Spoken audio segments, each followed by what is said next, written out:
Y le doy la bienvenida a todas y a todos nuevamente. Y vamos a hablar de emociones y de infancias, Gracias. pero antes de hablar de emociones y de infancias, voy a compartir con ustedes dos imágenes.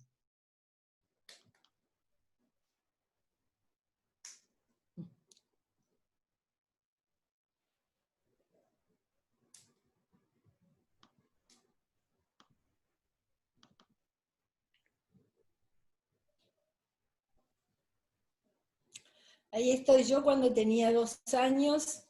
Esa es Rosana, esa no soy yo.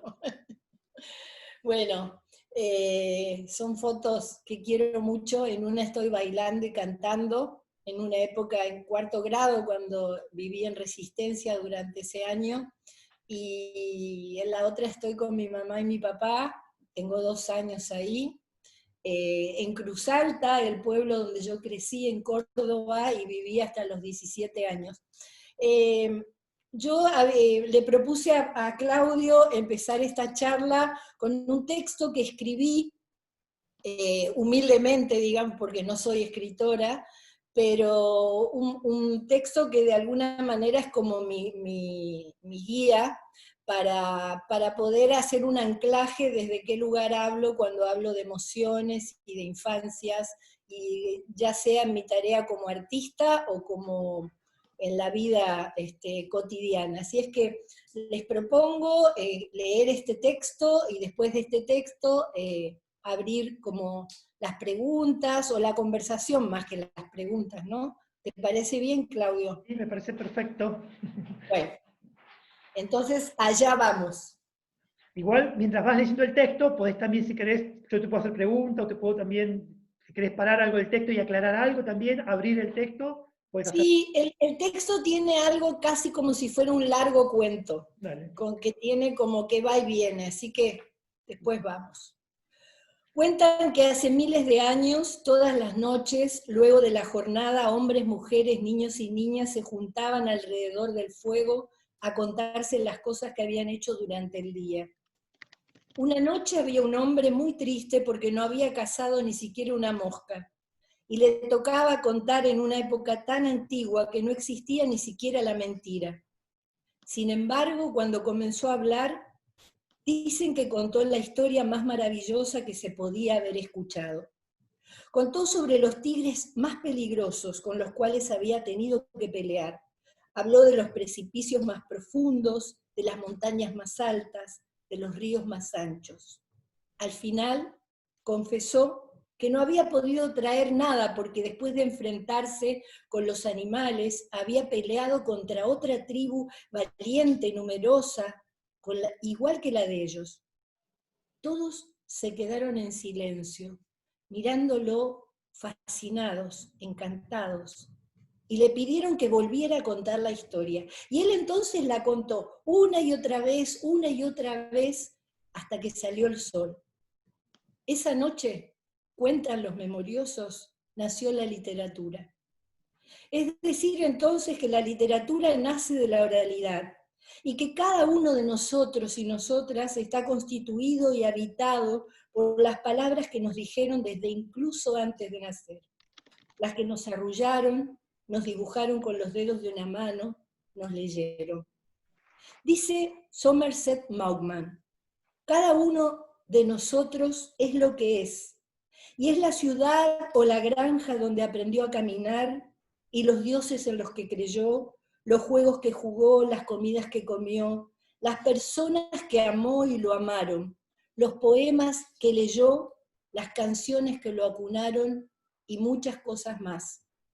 Y esas son cosas que nos han hecho lo que somos, y no se pueden contar de oídas. Personalmente no me crié en una casa donde hubiera muchos libros, pero cuando en términos de Laura de Betach pienso en mi textoteca personal, vienen a mí escenas de esa patria verdadera y fundante que es la infancia. Escenas pobladas de palabras en ese pequeño pueblo, Cruz Alta, a orillas del río Carcarañá, de la provincia de Córdoba. Me veo pequeña, esperando ansiosa y feliz que mi abuela materna llegara de visitas. sacara los regalos que traía e inmediatamente surgieran las historias. Historias al pie de su cama, historias en la vereda sentada en el banco blanco de la paz, de la plaza. Cada tarde a su lado yo escuchaba una y otra vez sus cuentos y sus poesías. Antón, Antón, Antón Pirulero, cada cual, atiende su juego, el que no, una prenda tendrá. Acerrín, cerrá los maderos de San Juan, piden pan, no les dan.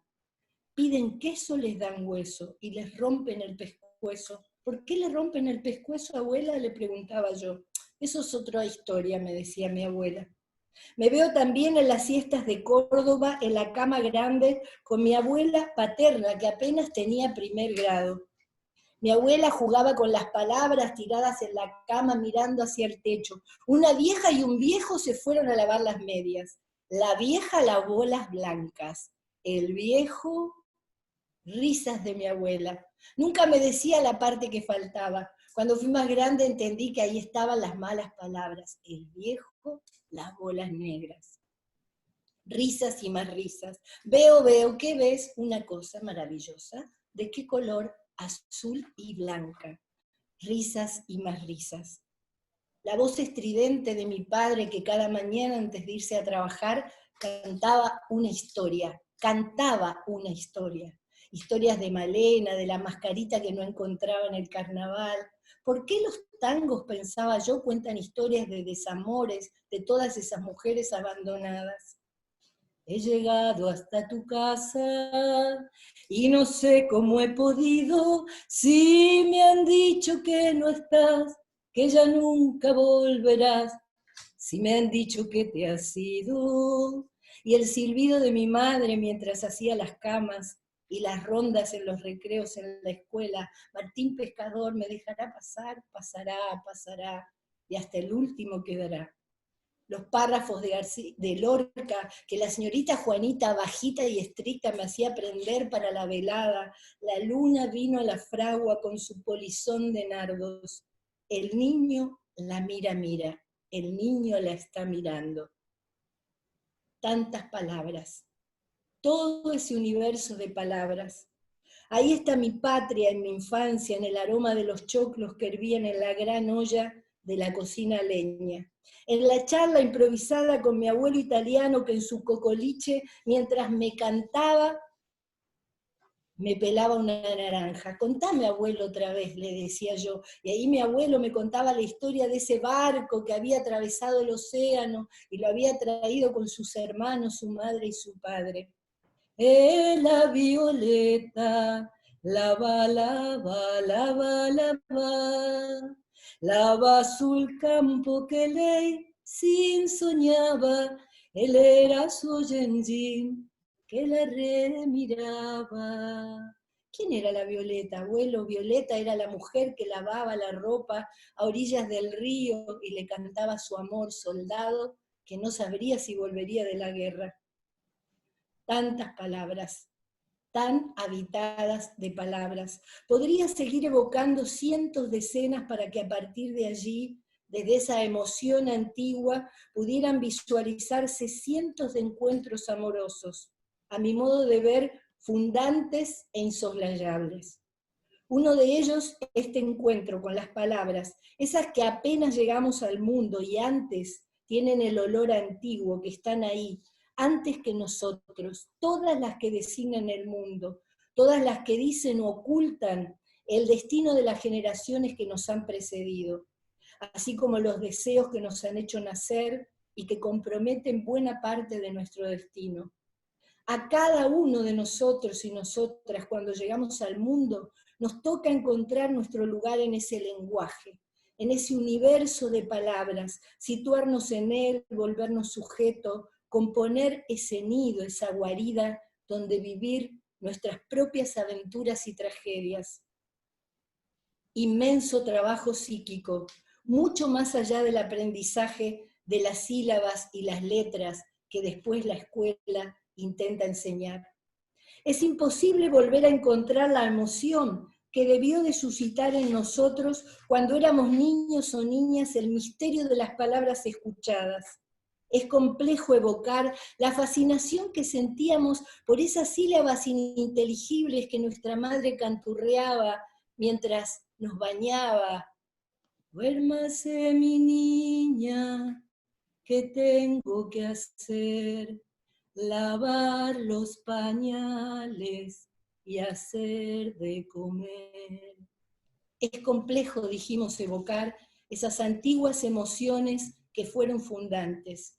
Pero aunque casi no recordemos esos poemas que nos arrullaron, las historias que nos contaron, los libros que mordimos y miramos tantas veces, los juegos que nos llevaron a explorar mundos posibles, esas preguntas que nos hicimos y las primeras huellas que dejamos en la arena o en un papel, reitero, aunque recordemos muy poco esas escenas, cada vez está más claro que las vivencias de la primera infancia construyen los cimientos de nuestra vida emocional y cognitiva. César Pavese decía que la infancia es ese espacio de la vida donde suceden todas las cosas, de una vez y para siempre. Y entonces yo me pregunto en esta charla y les pregunto a ustedes, si a nuestros niños y a nuestras niñas les están sucediendo esas cosas fundamentales, esos encuentros fundamentales con las palabras que deberían ser vividos como verdaderos deslumbramientos de altísima calidad. Reitero, pregunto, ¿acceden nuestros niños y niñas a esta clase de felicidad con buenos narradores y buenas narradoras y buenos libros escritos para ellos?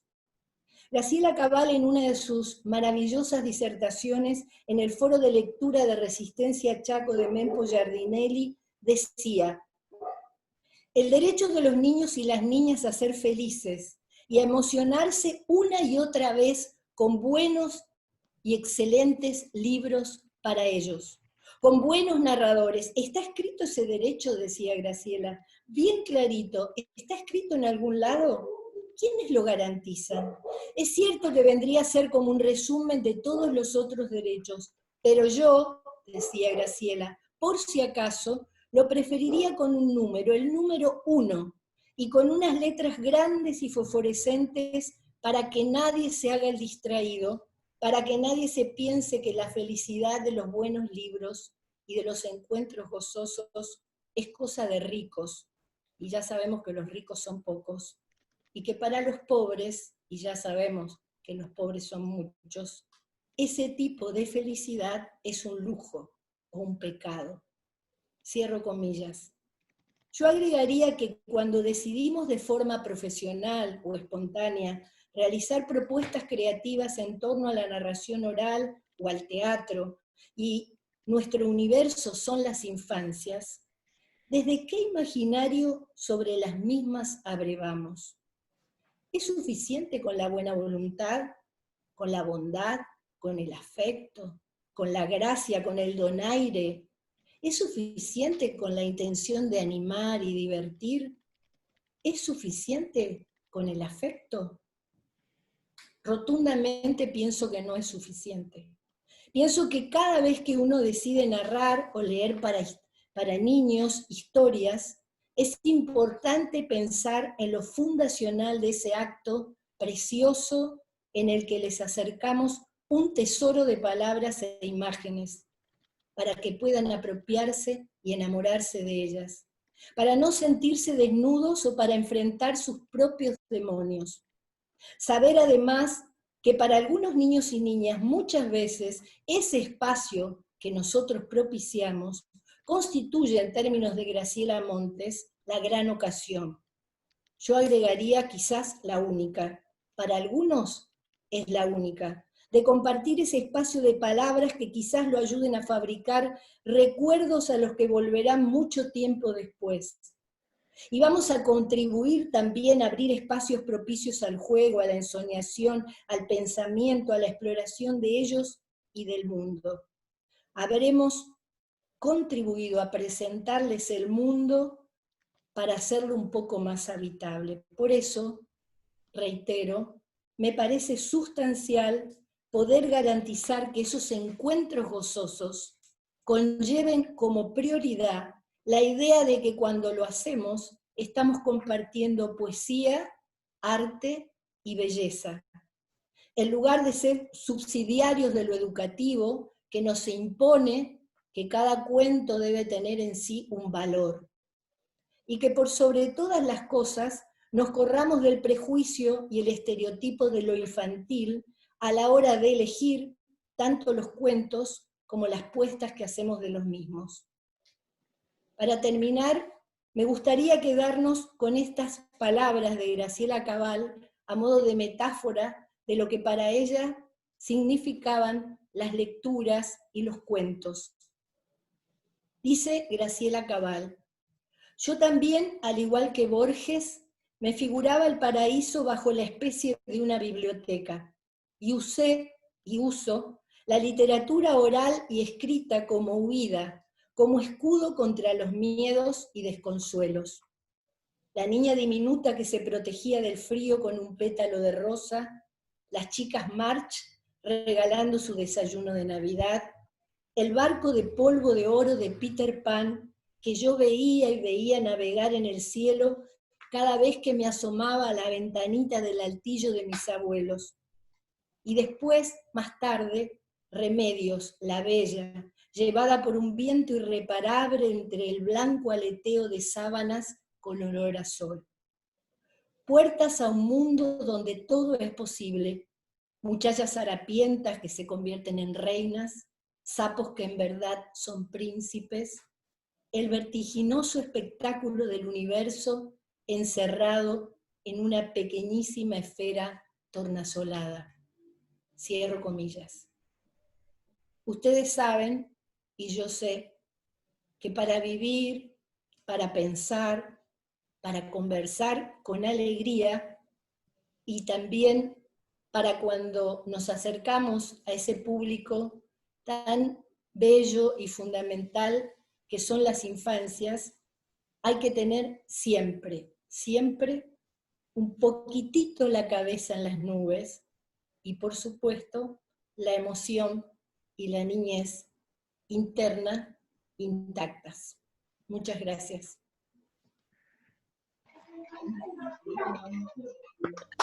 ¡Qué maravilla! ¡Qué belleza!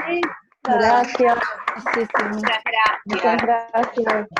Qué hermoso. Muchas gracias. Gracias, Griselda. Aplaudan, aplaudan. Gracioso. Muy lindo, gracias. Habilita tu micrófono, Griselda, y yo te quería, antes de abrir las preguntas, consultar un poco, a ver si es que hay un estereotipo sobre las infancias también, ¿no? En base a lo que tenéis contando, exponiendo, pienso que muchas veces también hay como un estereotipo. ¿Me puedes como ampliar un poco más esto, o podés comentar esto que te estoy preguntando?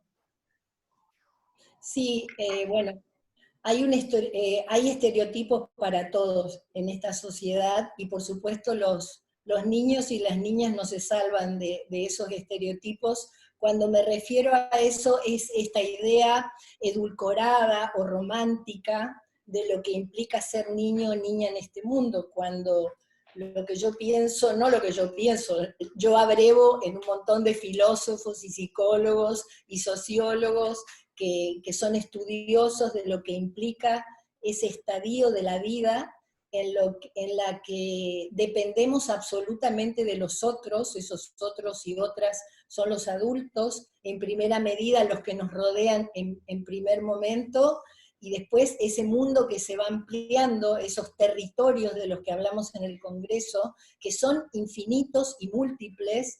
En el caso de que tengamos la suerte de nacer niño o niña, en un territorio que tenga garantizado lo básico, ¿no? Pensemos que hay una infinidad de niños y niñas que no nacen en esta idea que nosotros tenemos de cómo nace un niño, que nacen sin padres, que en contextos de guerra, de refugiados, bueno, en esta misma provincia y en este mismo país tenemos diferentes tipos de infancias. Entonces, me parece que primero uno tiene que tener claro, no ponerse a hacer una tesis sobre lo que son las infancias, pero sí tener la objetividad suficiente como para comprender de qué tipo de infancias estamos hablando, y por supuesto, cosa que ocurre en ese estereotipo es la idea que cuando vamos a contar para niños, o vamos a hacer teatro para niños, o música para niños, todo tiene que ser, ya hasta en la jerga que usamos, el lenguaje, como en diminutivo, en pequeñito, como que tiene que estar plagado de onomatopeyas, que mi vestuario tiene que ser rimbombante, que es como una forma también de no confiar en ese texto que hemos elegido, y de no confiar en que los niños y las niñas son extremadamente sagaces en lo que en la convención que les proponemos hacer. Personalmente, en los 30 años que hace, porque a los primeros que les empecé a contar cuentos fue cuando estudiaba de maestra jardinera, y bueno, ahí fueron mis primeros ensayos en las escuelas. De ahí en adelante, hasta cuando profesionalicé la actividad, nunca me pasó, sinceramente, que no sintiera que no funcionaba esa convención con ellos. Y no porque yo fuera maravillosa, para nada, ni soy maravillosa, sino porque creo que siempre me coloco en un lugar al igual que ellos, con mucho respeto, y tratando de encontrar en eso que estoy contando la emoción de esta que un poco hablé en el texto, ¿no? Algo que yo reparé en realidad también a través de tus charlas, de tu reflexión, que yo no había notado, y para mí fue muy importante en el ámbito de contar para niños, fue esta idea también de que muchas veces los narradores, me involucro también, nos colocamos sin saberlo en este estereotipo, y contamos aquí arriba, ¿no? Como la animadora de fiesta infantil, que está acá arriba todo el tiempo. Entonces, como el poder también bajar esa energía también, ¿no?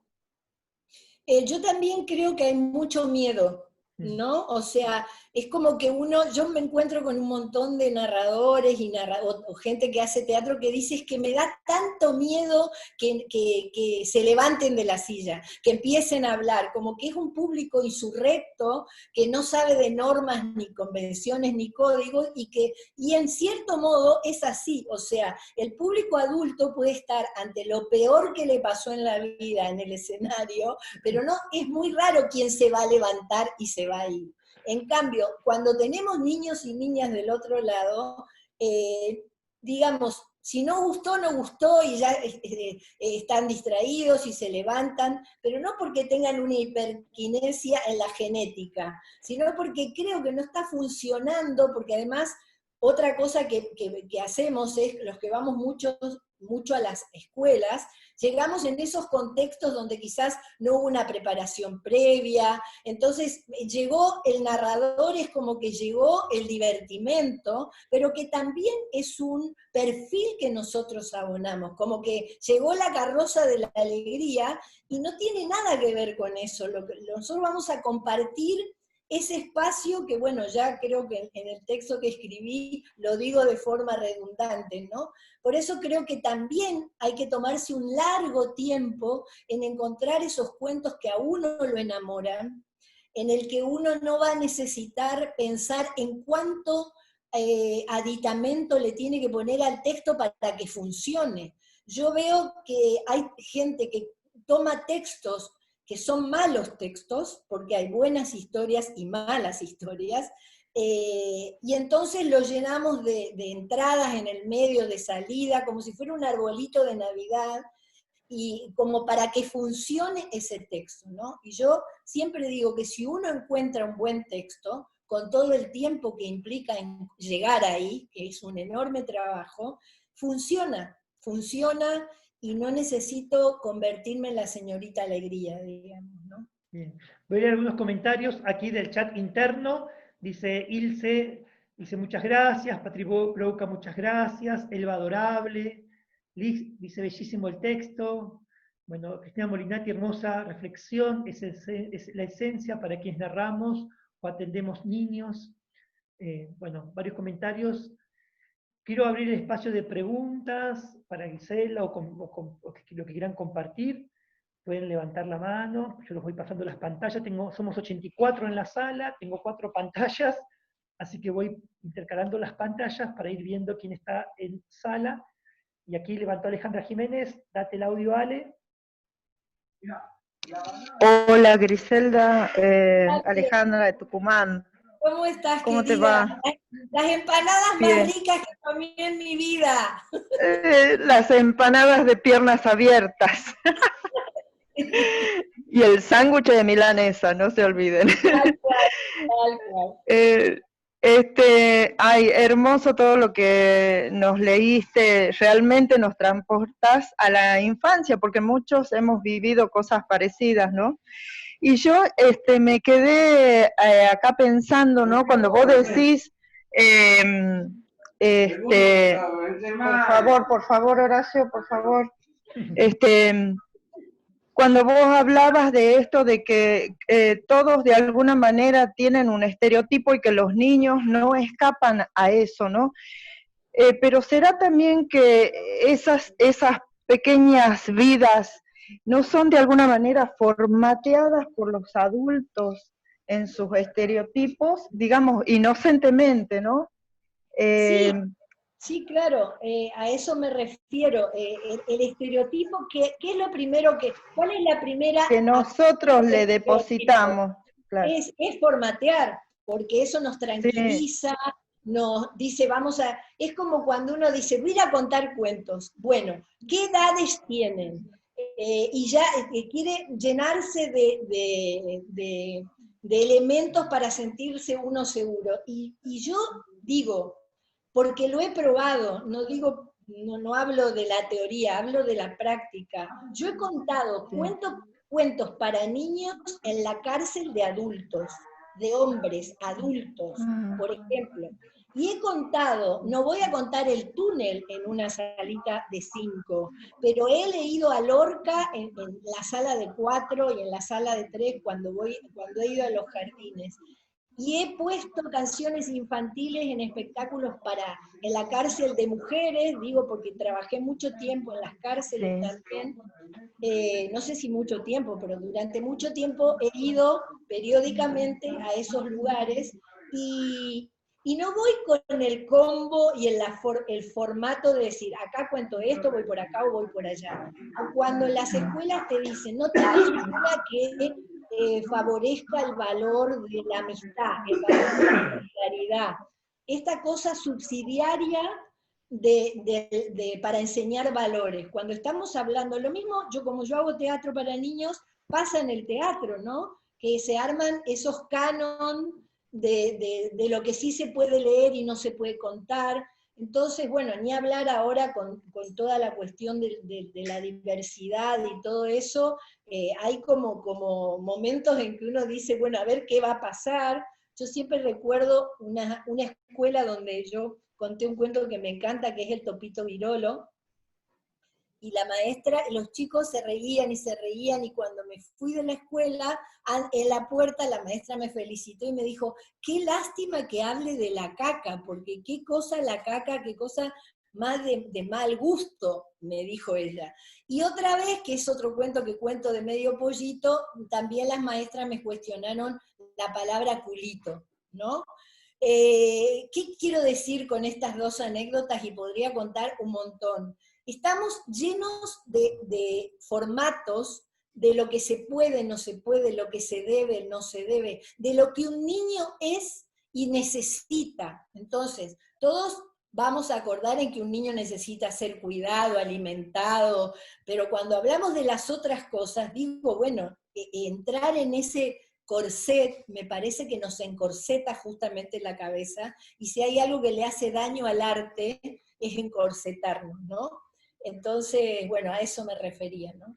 Bien, aquí estoy leyendo que ponen Emilio, dejó un comentario, si los podemos, yo los textos que leyó Grisel los vamos a pasar, dice Emilio, me encantaría que nos guíen a encontrar esos bellos textos, sobre todo a los que recién estamos empezando.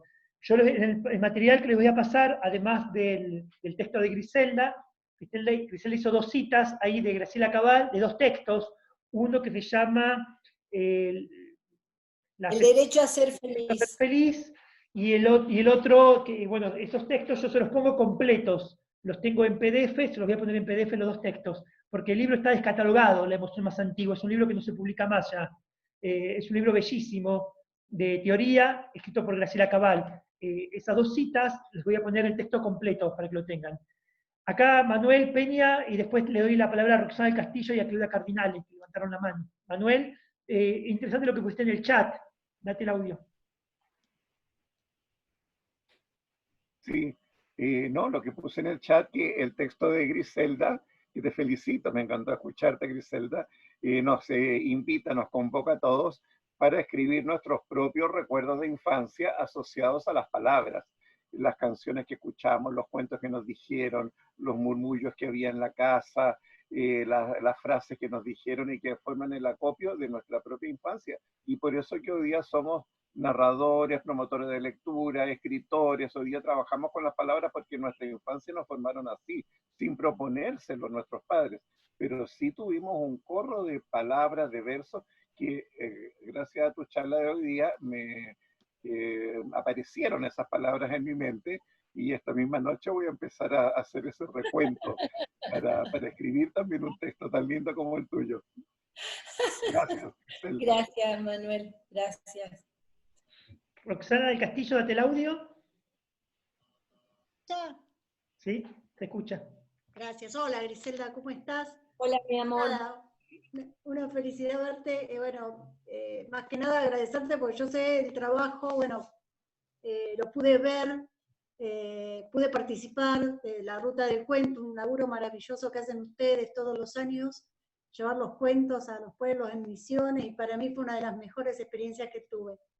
Y bueno, nada, fui el año pasado, también pude ver el homenaje hermoso que le hicieron a Carlos Gianni, pude participar, pude verlo y ver todo lo que es ese trabajo que es en el Centro del Conocimiento, allá en Misiones, ese trabajo que hacen por los chicos, y que vos tenés tu mano ahí hermosa metida en todo eso. Pero no me quiero perder el preguntarte. Grise, yo no soy docente, soy narradora, y conozco chicos que van a colegios muy caros, colegios muy caros. Conozco niños que van a colegios en donde realmente van nada más que para comer, porque tienen realidades muy difíciles, con muchas complejidades. Ni en uno ni en el otro extremo se lee mucho, no es la lectura algo primordial. Es un problema de la currícula, es un problema, porque, a ver, yo en mi casa como había muy pocos libros, y sin embargo no perdí las ganas de leer, pero reconozco que sí, en esa época leíamos mucho en la escuela. ¿Cuál es, vamos, a tu opinión, ¿no? Ay, es que ¿Qué pasa? Es una muy buena pregunta que me hago hace 40 años. Yo tengo 60 desde los 20 que voy a las escuelas. Mirá, ayer lo escuchaba a Sacheri. Es un extremo y en el otro, ¿no? Sí, ayer lo escuchaba a Sacheri y antes de ayer a Daniel Penac, que lo recomiendo porque creo que tanto en 2 lugares diferentes, Daniel Penac con su libro como una novela, y Sacheri cuando habla desde la docencia, ¿no? Sacheri, el escritor, ya sabemos que es maravilloso, pero cuando uno lo escucha a Sacheri hablar como docente, porque es docente todavía, y tanto uno como el otro hablaban de esa, cuando yo digo en el texto, ¿quiénes garantizan esas escenas, esa gran ocasión, que es enamorarlo al otro de esas palabras? Yo he sido una mamá, por ejemplo, esta es una infidencia, tremendamente lectora de leerles a mis hijos muchísimo. Sin embargo, mis hijos no son grandes lectores. Sí, son lectores en otros formatos, ven mucho cine, son músicos, se dedican al teatro, pero no son niños que los vas a ver con un libro en la mano permanentemente, viniendo de una casa que tiene, qué sé yo, 300 libros tengo más libros para niños que... Entonces, ¿por qué te cuento todo esto? Porque en realidad yo no sé cuál es la fórmula. Es más, no sé, lo escuchaba a Sacheri decir, bueno, de repente hay espacios, hay contextos, ricos o pobres, gente que tiene padres analfabetos y que son hoy adultos muy lectores,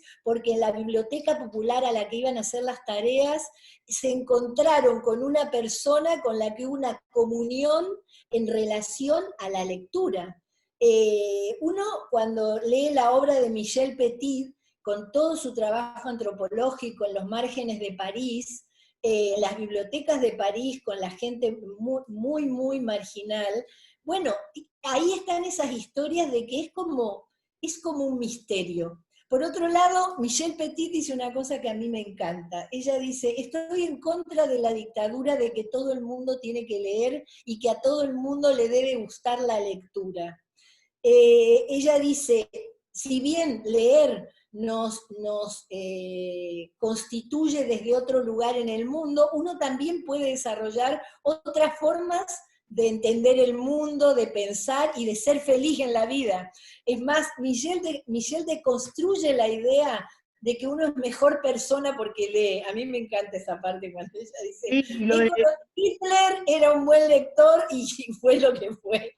Esto, me encanta esto, ¿no? Sí, y lo de Daniel Penac, ¿qué era? La cita de Daniel Penac, ¿cuál era?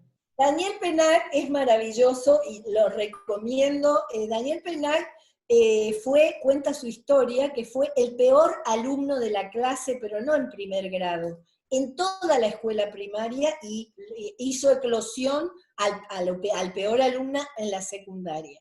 Entonces, y después se convirtió en la persona que es escritor, estudioso de la pedagogía, lector. Y bueno, Penac contaba una anécdota donde él decía que, por ejemplo, en la clase de lengua, creo que faltaba, se hacía la rata, bueno, entonces un día el profesor le dijo, bueno, en mi clase podés estar sin venir, pero como sos, y siempre iba con una mentira, ¿no? Bueno, hoy no vine por tal cosa, ayer me pasó tal otra, entonces que ese profesor le dijo que no viniera a las clases, pero que cada 15 días le tenía que hacer entregas de una novela que la debía terminar a fin de año.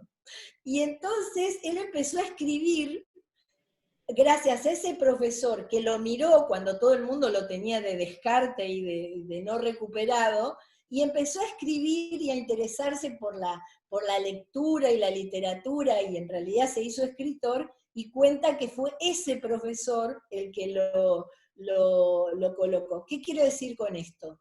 No garantizamos, teniendo bibliotecas abarrotadas de libros, que de hecho yo empecé mi texto diciendo que yo crecí en una casa donde creo que había 10 libros, entre ellos me acuerdo que estaba El Principito, El Quijote y Mujercitas, pero de casualidad estaban ahí, ¿no? En mi casa se leía revistas, pero yo siempre digo que yo crecí en un pueblo donde la palabra circulaba, la palabra en todos los formatos, y que de alguna manera yo empecé estudiando filosofía y letras, llevada por esa curiosidad con el mundo de las palabras y porque tuve una profesora de literatura en 5º año que me hizo amar la Celestina, el Miocito, todas estas cosas que los alumnos odian. Bien. Y bueno, por eso digo, Rosana, larga mi respuesta, pero digo, porque no hay respuesta. O sea... No, hermosa respuesta, ¿no? Gracias, gracias. Claudia Cardinale. Bueno, fascinada con Griselda, la presentación que hiciste, Claudio, le hace honor. Yo no la conocía y realmente brilla con luz propia. Yo quería preguntarte, Griselda, desde mi experiencia como maestra, como docente, pero también como narradora, a veces se cuestiona un poquito esto de cómo hacer para ir a las escuelas. Algunos decían, bueno, si es necesario, negociemos y vayamos igual, aunque nos estén pidiendo algunas cuestiones que tienen que ver con estos formatos pedagógicos, por así decirlo. Por otro lado, yo he visto en las escuelas, desde adentro, cómo la gente cambia frente a determinadas propuestas. Recuerdo también libros que detestaban, como el Patapita, Peta, Potaputa, y que se armaba el León, que eran una colección de libros maravillosos, parecía que solo había llegado ese, pero también vi cuando, por ejemplo, venía la gente de Teatro por la Identidad y los chicos estaban súper inquietos y los profes se quejaban, como ellos hacían la devolución, los propios artistas, y que para ellos era un público que lo que quería era tocarlos porque no estaba preparado para estar allí, pero sí ávido, y que eso era enriquecedor. Entonces la pregunta es, ¿cuál es la postura? ¿Negociamos? ¿Mantenemos? ¿Qué hacemos? Y bueno, es eso. Bueno, yo te voy a contestar como estudiante eterna de ciencias sociales. Yo creo que la postura, más que negociar, es meterse en todos esos intersticios, en todos los lugares, esto dice Alicia Argumedo, bueno, entrar por esos intersticios, vos dirás, negociamos, hay cosas con las que yo negocio y hay cosas con las que no negocio, pero digo, cada uno me dirá con qué negocia o qué no.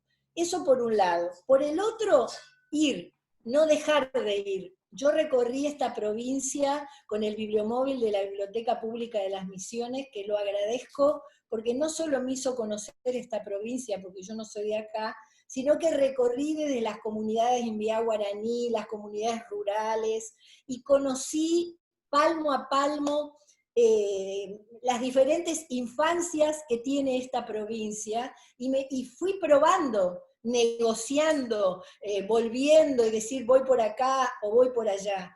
Cuando iba a la cárcel, entrar a la cárcel era un suplicio por todo lo que me pasaba antes de estar con los presos, ¿no? O con las presas. Sin embargo, negociaba ahí, no es que dejaba de ir, ¿no?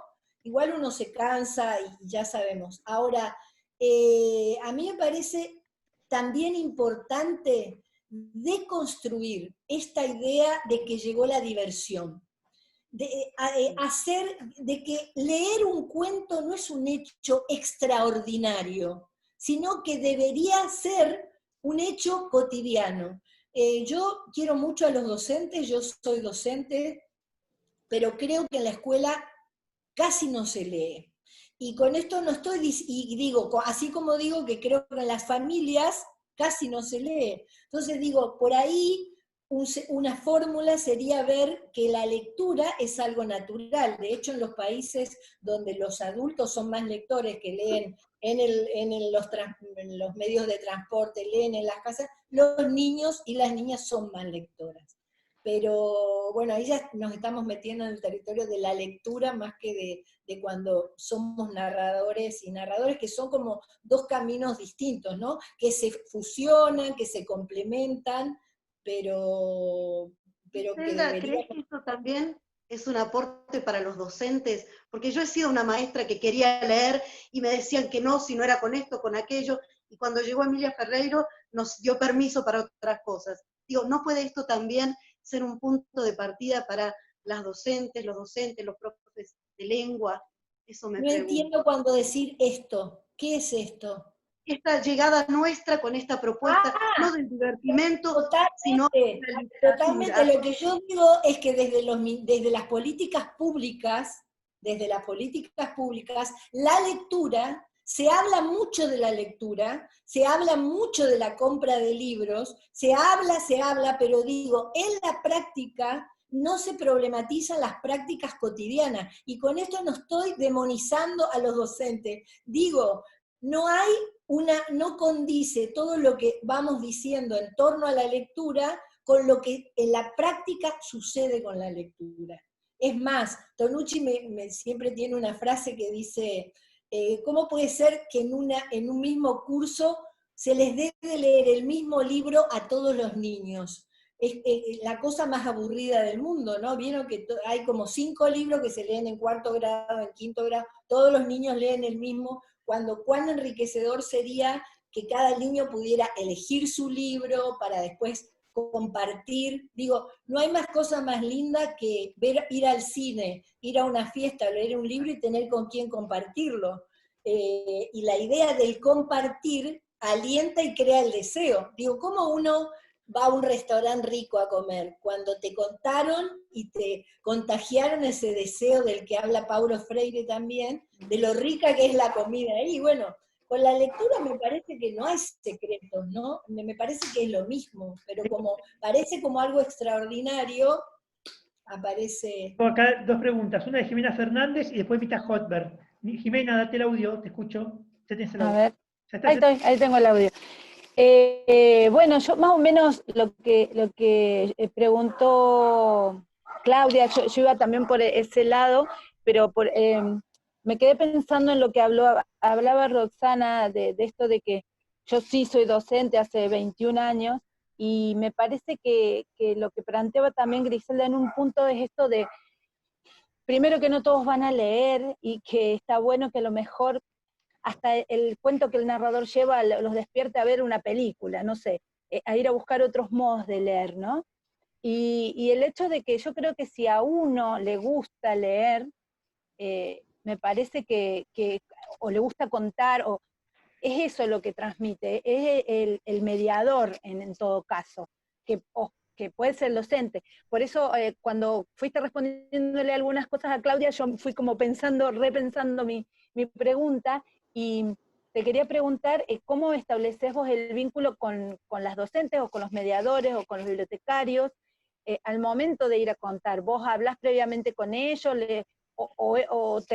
ellos tienen una plena confianza de lo que vos vas a acercar? ¿Cómo haces ese vínculo previo a la contada, por ejemplo? Algunos docentes me convocan porque se enamoraron ellos primero del cuento, que creo que es la zanahoria más rica. Digo, quien tiene a los docentes enamorados de lo que uno cuenta, tiene garantizado que ese docente te quiera llevar, o cuando viene el Festival Tutumarambá y vienen los cuentacuentos, todos los docentes llevan a la plaza a más de 700 chicos a escuchar los cuentos. Digo, mi experiencia en formación de públicos desde el Tutumarambá, en que acá la palabra cuentacuentos, quiero aclarar muy bien lo que voy a decir, Misiones y el NEA es una zona riquísima en mitología, en historias. Tenemos el mayor y más grande narrador en el Chaco, que es Luis Landricina. Digo, de ahí para, o sea, no es que estoy diciendo antes no existía, pero lo que nunca había existido acá, antes del Tutumarambá, era la idea de un cuentacuentos profesional que aprende una técnica, que recorre, digo, como una técnica escénica, que es la narración. Entonces, cuando se hizo el primer Tutumarambá, teníamos, Claudio, 200 personas, estaba Claudio, un grupo de España y yo, y fue como una cosa rarísima hacer ese vínculo con las maestras para que trajeran a los chicos, porque no se entendía si era payaso, títere, era como un territorio confuso. Hoy pasaron 13 años, este año se cumplirían la 13ª edición, y hace 4 que amplió a otras artes escénicas, y nosotros tenemos más o menos un promedio de entre 7.000 y 8.000 espectadores en toda la provincia, a lo largo de 7 días, y vamos a las escuelas, y bueno, ahí Rosana puede contar. Lo del camino, lo de la ruta del cuento, Gris, contá un poco eso para que la gente conozca el... Claro, es que estoy aprovechando la pregunta de Jimena, que me dice cómo estableces el vínculo. Bueno, fue un arduo trabajo a lo largo de todos estos años lograr, no rogar ir a la escuela, sino que la escuela diga, por favor, en enero llamarnos y que nos digan, acordate de agendarme en septiembre. También debo decir que todo el festival es gratuito, lo debo decir, porque a veces yo me pregunto qué pasaría si este festival no fuera gratuito. Y la verdad me lo pregunto. Después de 13 años yo creo que como lo esperan al festival, creo que hasta nos podríamos dar el gusto de cobrar, como esto está organizado desde una institución del Estado, que también celebro que su gratuidad, pero lo quiero especificar así porque a veces dicen, bueno, total es gratis, por eso lo quieren que lo traigan. No, hubo una apropiación, primero de los docentes, porque los chicos los enamorás, Decís, había una vez, desde un lugar del respeto, que los chicos captan inmediatamente, y eso va, como dicen los porteños, piece of cake. Pero si no, nos costaba mucho ese engranaje con ellos. Pero cuando ellos se ríen, se emocionan y se encantan con el cuento que estás contando, después son los que te abren las puertas de la escuela. Por lo menos esa es la experiencia del Tutú Marambá, que la ruta del cuento empezó como algo original, debo decir, van todos en un colectivo que se sienten rockeros, y Claudio fue como 4 años, después me dijo, ya no voy nunca. Ahí se patria con los cuentos. Es muy agotador porque, qué sé yo, en un día podés estar en 3 pueblitos distintos, tiene la mística de estos que van como, en un año fueron 17 narradores en esa traffic, y bueno, y conviven durante 5 o 6 días, y en los lugares los están esperando, en algunas escuelas se cocina en la escuela y almuerzan con los chicos en la escuela, se hacen noches de fogón, dependiendo, tratamos de ir a los lugares de la frontera con Brasil, con Paraguay, donde están las escuelas rurales, escuelas que tienen 1000 niños, por ejemplo, donde nunca llegó, a lo mejor, o no llegaba, ahora llega más obras de carácter escénico, ¿no? Así es que la ruta del cuento se ha convertido casi en un estandarte del Tutú Marambá. Comunidades de pueblos originarios también, contarle también. Sí, vamos a las comunidades en Vía Guaraní, donde están los maestros guaraníes que hacen de traductor, a veces, porque a veces yo prefiero que no traduzcan, y con los niños muy pequeñitos tratamos de, ahí sí, de pensar en una propuesta de narraciones que vayan más por lo musical, donde esté el cuerpo, el juego con la palabra, y después ellos nos enseñan sus cantos. Así es que la verdad que es una de las cosas que yo quiero profundamente y defiendo, porque ha sido es una experiencia que todo el mundo que la tiene vuelve como si hubiera pasado por un bautismo, digamos, en la narración, ¿no? En muchos sentidos, porque además vuelven agotados. Mirta Hotberg, después tenemos varias gente para preguntas, así que vamos con las preguntas. Mirta, después Sí, breve. No, Griselda, quería agradecerte porque realmente desde el inicio de la charla nos hiciste pasear, como dijo Manuel, por nuestra propia infancia, donde también no había libros en casa, pero sí había una mamá que leía revistas, y que después me encontré con una profesora de literatura que fue la que me abrió el camino a la lectura, ¿no? Pero volviendo a los chicos y a lo que se charló antes, yo soy maestra jardinera, trabajé 35 años en esta profesión, y por ahí también, no en todos los espacios tienen los materiales o la bibliografía, ¿no? Pero un poco lo que vos decías de esto que por ahí en una misma aula se les da a leer a todos los chicos lo mismo, quizás en la provincia de Buenos Aires, y sobre todo en mi distrito, trabajábamos con la ronda de libros, de cuentos, y entonces uno ponía sobre las mesas todos los libros, los chicos los hojeaban y después se elegía cuál leer, ¿no? Pero de verdad, no en todos lados se tienen las mismas oportunidades. Y por ahí preguntarte, para que ahondes un poco más en esto que vos decías, que me encantó, lo de la patria verdadera y fundante de la primera infancia, ¿no? Eso dice Rilke, la verdadera patria del hombre es la infancia.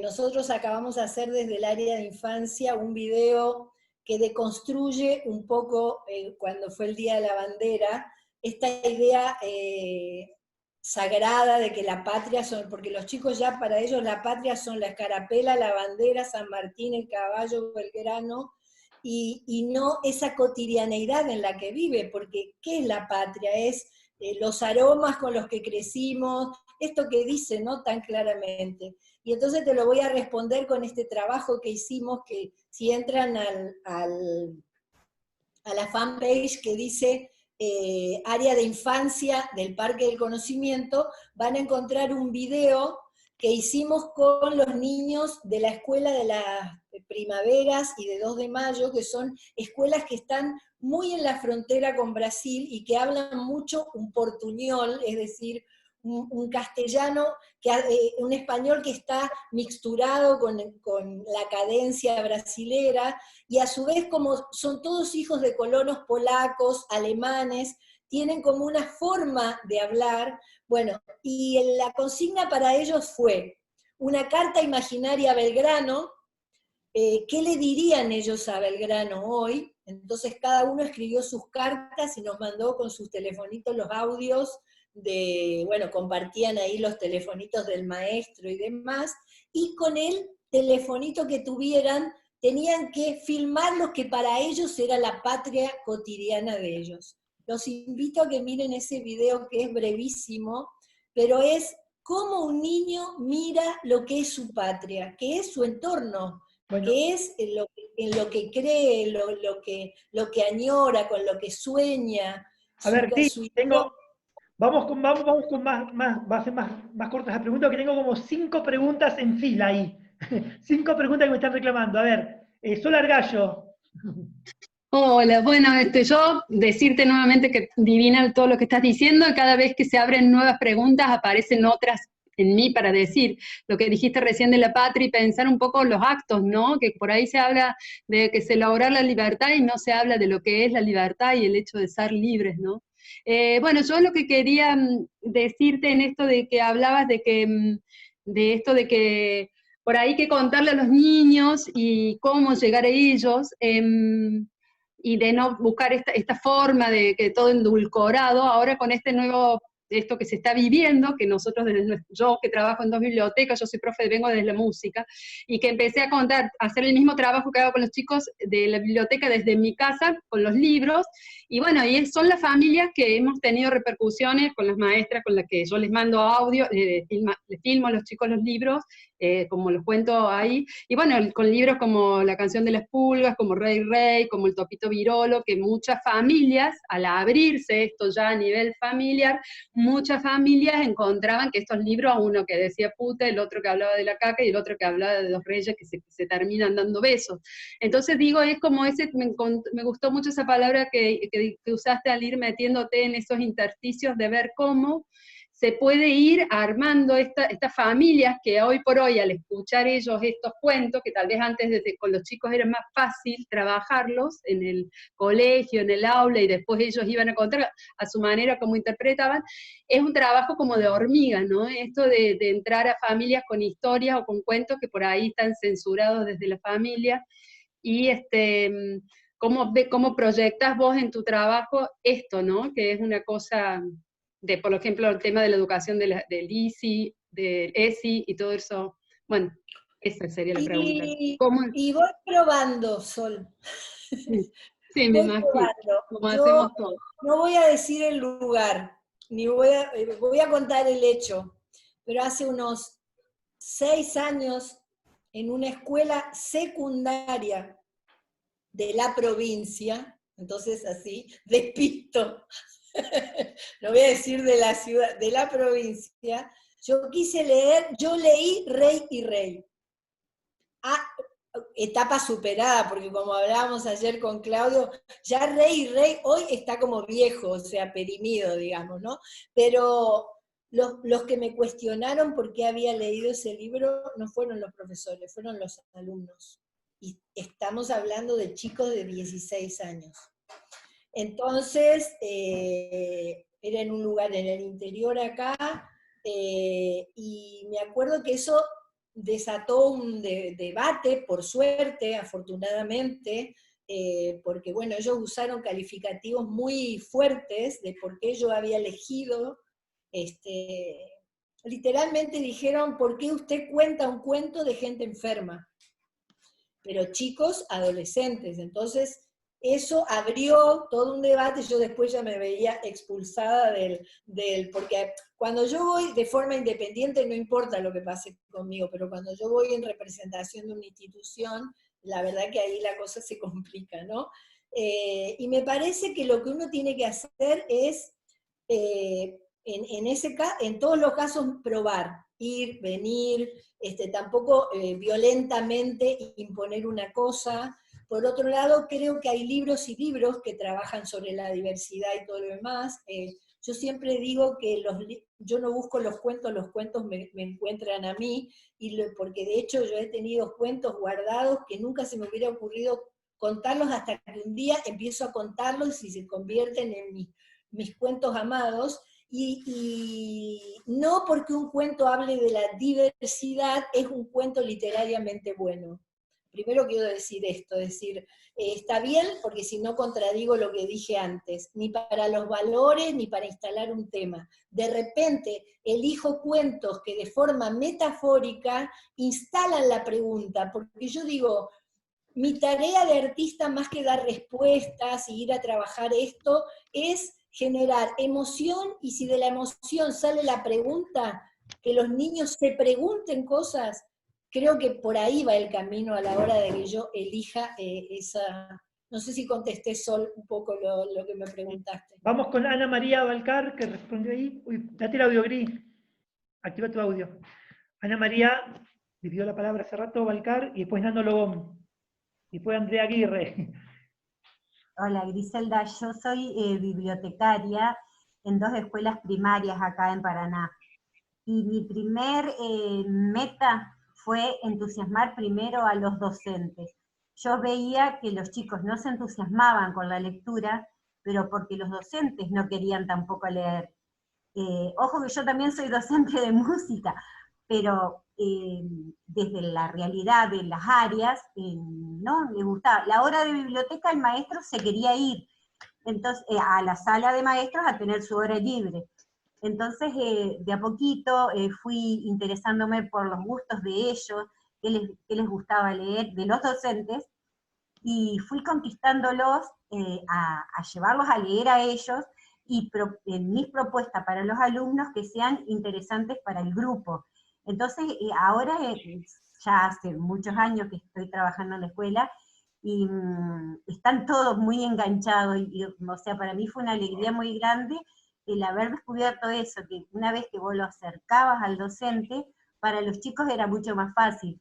Era una risa porque ellos me decían, vos nos leés con pasión. Y claro, yo me reía y me emocionaba, pero claro, no me daba cuenta, yo le ponía emoción a cada texto, ¿no? Y el maestro lo leía como una lectura más. Y capaz que ahí está la diferencia. Bueno, gracias. Sí, sobre todo, yo siempre hablo de honestidad intelectual, ¿no? Que cuando uno se acerca a alguien, sea del otro lado un niño, una niña, un adulto, desde una idea con respeto, con honestidad y con mucha pasión, creo que la fórmula, y todos esos elementos puestos en ese proceso creativo, de la búsqueda creativa, yo creo que eso enamora. Nosotros no vendemos ni celulares, ni Barbies, ni smartphone. El smartphone y el celular es lo mismo, pero es como una categoría más. Digo, tenemos todas las de perder porque vamos detrás de...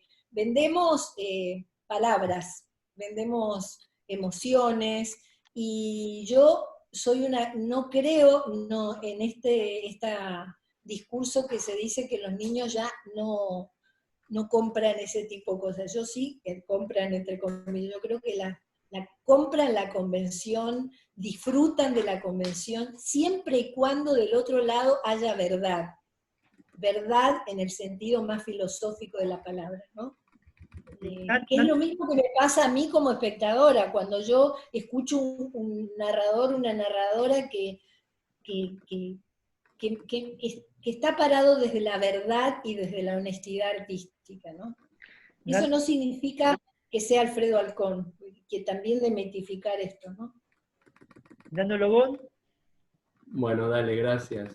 Bueno, hola Griselda, gracias, muy lindo todo lo que vengo escuchando, lo que leíste, me parece muy hermoso todo lo que se escuchó, y en realidad lo que yo quería decir ya era muy atrás, pero tenía que ver con esta cuestión que hablamos de instalar la lectura, de por qué algunos salen lectores de la casa que hay libros que después no leen, o los que les leen y que después no son lectores.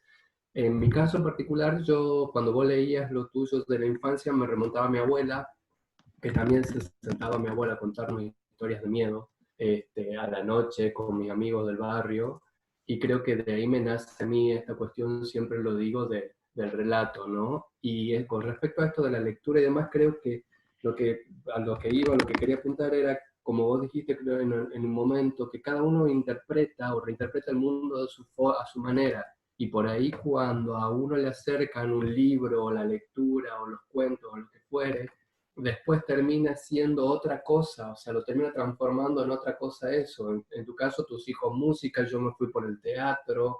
Mi sobrina, que nunca le leímos absolutamente nada, yo le hacía ver películas, pero le regalé un libro y se volvió una lectora de aquellas, no sé cuántos libros.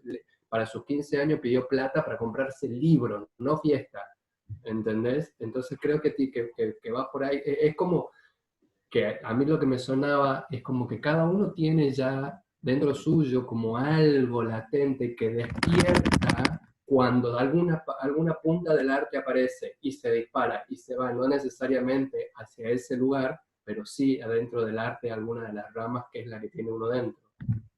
Por eso quise empezar mi texto diciendo que yo no tuve los libros, pero tuve las palabras.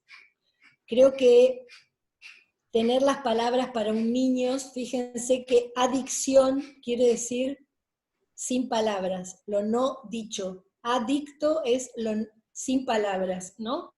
Entonces digo, todo lo que uno puede derivar de eso. Puedo no tener los libros, pero puedo tener las palabras. Y yo he recorrido escuelas de acá que tenían libros y de muchas partes del país donde las bibliotecas estaban atiborradas de los libros más bellos que yo he visto en mi vida, cerrados con un candado por el miedo a que se rompan, a que se ensucien, a que se los roben, a las 20.000 listas de todo lo que tragedias que le pueden ocurrir. Y entonces yo digo, bueno, le tengo miedo a los libros, pero no puedo dejar de que falten las palabras, ¿no? La palabra cantada, la palabra en todas sus formas, que es un poco por donde va mi texto, en todas sus formas. Vamos a ir cerrando con Andrea Aguirre y después con Laura Ferreira, de Paraguay. ¿Sí? Andrea, tiene la palabra y después cerramos con Laura. Bueno, hola, buenas noches. Hola, Griselda, ¿cómo estás? Bien, muy bien. La verdad que feliz de estar en este espacio, de compartir con todos, feliz. La verdad es que, bueno, cuando hablabas con Ana María un poco se contestó esta pregunta que voy a hacer, pero ya que estamos hablando de cómo uno se presenta, cómo se va, cómo se vincula, y muchos de nosotros somos también formadores de nuevos narradores, de gente que se acerca con la inquietud de expresarse a través de historias. Me gustaría que, si por ahí pudieras decirnos, ¿cuál te parece a vos, a partir de toda tu experiencia, de tus años, de tu contacto con la gente, de este vínculo tan profundo que has entablado a partir del festival y de todo tu desarrollo profesional, ¿cuál te parece que sería como una columna vertebral importantísima en la formación de nuevos narradores? Más allá de la técnica escénica, más allá de la puesta en escena, ¿qué te parece que es fundamental siempre y en especial en este tiempo que corre? Yo tengo una sola respuesta para eso, de la cual creo que parten todas las otras, que es el deseo, del que habla Freire, ¿no? O sea, si yo no tengo el deseo, hablemos de lo que hablemos, Primero hay que tener quiero ser narrador, bueno, debo sentir ese deseo de ser narrador. No lo hago porque es fácil, no lo hago porque no llevo escenografía, no lo hago porque entonces voy por todo el mundo. Digo, hay infinidad de gente que se devino en narrador o narradora, aunque suene no amable lo que estoy diciendo, por cuestiones de practicidad. Y después, lo que me enseñaba mi maestro de teatro, pensarme y reconocerme si con ese deseo es suficiente o qué hago con todo ese deseo. Porque si tengo ese deseo vibrante ahí en la piel, tengo que abrazar un camino.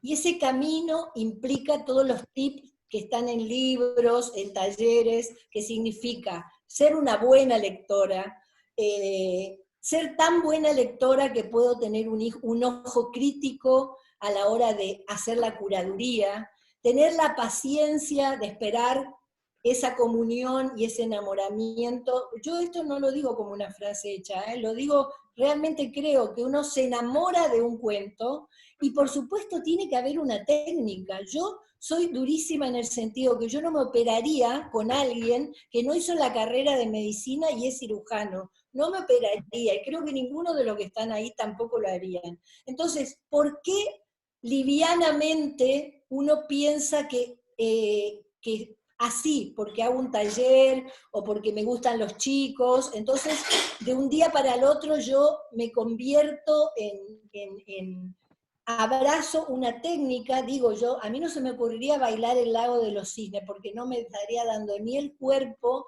ni nunca y además porque no hice ese proceso de aprendizaje. Dicho esto, también digo que mucha gente aprende la técnica y sin embargo están encima del escenario y no hay, a mí lo que me pasa, te lo voy a decir como espectadora, no como narradora, lo que me pasa cuando me enamoro o no me enamoro es de la emoción que me produce esa persona que me está contando una historia. Después, si el libro es de Borges o es de la tradición oral, no me importa. Si hace un desplazamiento, en general a mí me gusta más lo minimalista, pero es una cuestión absolutamente personal como espectadora. No me atrevería jamás a dar tips, porque creo que hay que hacer recorridos, en los que se juntan los recorridos de muchos. Y el otro día escuché una frase que me encantó, que es ahora no me va a salir, de Mendoza, que dice: uno nunca sabe tanto como todos juntos, o algo así. Y me parece que en ese camino uno va abrevando en los recorridos, uno aprende mucho viendo narrar a los compañeros, yendo a festivales. Yo aprendí mucho de mis compañeros y compañeras narradoras. Bien, voy a darle la palabra acá a Laura Ferrer de Paraguay y ya vamos cerrando, ¿sí? Contarles que la semana que viene vamos a estar a las 11 de la mañana con María Teresa Andrueto, de Cuerpos y Escritura. Ahí la mitad del cupo ya está cubierto, así que tienen que inscribirse. Les pido que se inscriban lo antes posible para que puedan conseguir el espacio, porque son 100 lugares que hay. Voy a dar la palabra a Laura y después comparto algo que hicieron para que acá Amicha Fonseca. Dale, Laura, te doy la palabra. Dale, ok. Antes que nada, Griselda, te abrazo desde el alma. Ahí estás. Hola, Laura. Sí, estoy desde la compu de mi compañera de Alelí. Mira, te abrazo desde el alma y mira, ahora le pedí el material grabado a Claudio porque estoy con problemas de internet y ya me perdí unas citas. Y la verdad que realmente cada frase tuya va calando hondo. Y yo creo que Sol Argallo ya estuvo aclarando cuando hizo sus preguntas, también ya aclaró las mías. Pero sí yo quiero nomás decir que todo esto que vos estás diciendo, todo lo que nos transmitiste esta tarde, cómo nos compromete a todos los narradores y a todos los que abrazamos el arte de la palabra. Porque cada cosa que decías, cuando hablabas de la cárcel, cuando hablabas de la infancia, cómo debemos tener ese amor, esa pasión, ese gran deseo para ir abriendo de manera sutil el camino para acercar la palabra, para acercar esos libros a los chicos. Bueno, Griselda, más bien es decir que ya estoy escuchando todas las preguntas de las compañeras, pero quería aprovechar este tiempito para agradecerte y agradecer nuevamente a Claudio esta oportunidad que tenemos de acercamiento y de que cada charla para mí es como es firmar un compromiso, que estamos en esto y que estamos juntos y que nos tenemos y que tenemos que salir adelante juntos. Un abrazo. Gracias, Laura. Les quiero Gracias, mucho. querida. Gracias, muchas gracias. Voy a, antes de cerrar, compartir acá una imagen. Mirá, Mercedes Fonseca te estuvo dibujando. Mercedes Fonseca estaba dando la charla, estuvo ahí dibujando. Ay, la quiero, gracias. Quería, ya no hay más preguntas, ¿verdad? Ya no, dale. Ahí dejamos pendiente para que vuelva. ¡Un saludo! No, voy a... ¡Ay, Lili! ¿Cómo estás, amor? Los mejores recuerdos, los mejores recuerdos. Bueno, quería dejarlos con una pregunta o una inquietud y con un brevísimo fragmento, porque uno de los tips que sí voy a dar es que cuando contamos para la infancia, siempre tenemos que tener la emoción de ese niño o esa niña que somos, que no es el eslogan del niño que tenemos adentro, que es otra cosa. Digo, de la genuina idea de esa ternura, de ese compromiso, de esa curiosidad y de ese asombro que tienen los niños, ¿no? Entonces, una pregunta con la que me gustaría dejarlos es, que no es mía, que se la escuché el otro día a mi amiga y querida Chiqui González, ex ministra de Innovación y Cultura de Santa Fe, que el otro día en una charla decía que todos los adultos deberíamos preguntarnos qué le debemos a nuestra infancia. Me parece que es a la hora de dedicarnos a trabajar para niños y niñas, deberíamos preguntarnos eso, ¿no? ¿Qué le debemos nosotros a nuestra infancia, a la propia? Claudio a la de él, Griselda a la de Griselda, porque creo que ahí no es un ejercicio psicoanalítico, sino un ejercicio emocional. Y lo otro con lo que me voy a despedir, y ya después no digo más nada para que se queden con eso, es este texto que dice que para jugar a la rayuela solo se necesitan una piedrita y la punta de un zapato. Ingredientes: una cera, una piedrita, un zapato y un dibujo bellamente hecho con tizas de colores. Arriba está el cielo y abajo la tierra. Es dificilísimo lograr remontar la piedrita desde el casillero de la tierra y hacerlo entrar al cielo. Uno se pasa la vida intentándolo, pero la piedrita se sale del dibujo y no lo logramos. Hasta que un día, después de mucho intentarlo, uno desarrolla esa habilidad y finalmente logramos remontar la piedra del primer casillero que va sorteando los otros casilleros de esa rayuela que a veces es caracol, a veces es rectangular y muy pocas veces de fantasía. Decía que entonces logramos y finalmente la piedrita entra al cielo. Lo malo es que cuando logramos eso, se nos acaba de golpe la infancia. Y entramos en otros culebrones, angustias al divino cohete y en la especulación de otro cielo al que hay que aprender a llegar. Y justamente por eso nos olvidamos que para llegar al cielo solo se necesita una piedrita y la punta de un zapato.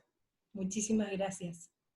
Gracias a vos, Griselda Rinaldi. Nos despedimos con este fuerte aplauso.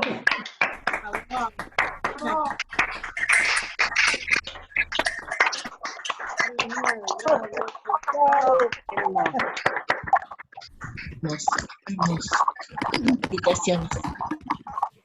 Agradecerles a todos los presentes, agradecerle a Griselda Rinaldi por su participación, Para mí es un lujo que esté aquí reflexionando. Yo quería que la escuchen porque cuando lean el texto van a ver todas las citas que fue haciendo. La verdad que es muy clara, muy concreta. Lindo, gracias por todos los mensajes que están dejando acá en el chat. Dice Marianela, qué hermoso escucharte, gracias miles. Gloria, maravilloso lo de Rayuela para llegar tan anhelado cielo. Los invitamos para el miércoles que viene, a partir de las 11 de la mañana, todos los miércoles que quedan de julio a las 11 de la mañana. El miércoles que viene va a estar Miguel Andrueto, el miércoles 22 Carlos Genovese y el 29 Silvia Schuher. Gracias Griselda nuevamente, nos despedimos, un fuerte abrazo para todos y hasta la próxima.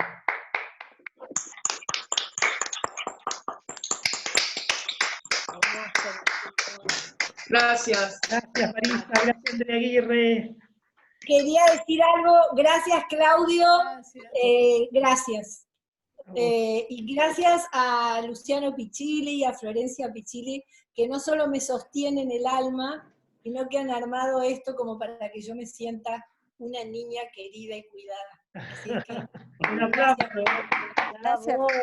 Hermoso. Muchas gracias. Gracias a la gente del taller, a Viviana Escobar, a Nando Logón, a Pati Broca, por abrir las puertas del taller para este encuentro. Gracias. Excelente. Romina Mendizábal, Miguel Breglia. Gracias. Nos vemos Ivana Magri, nos estamos viendo. Hasta la próxima.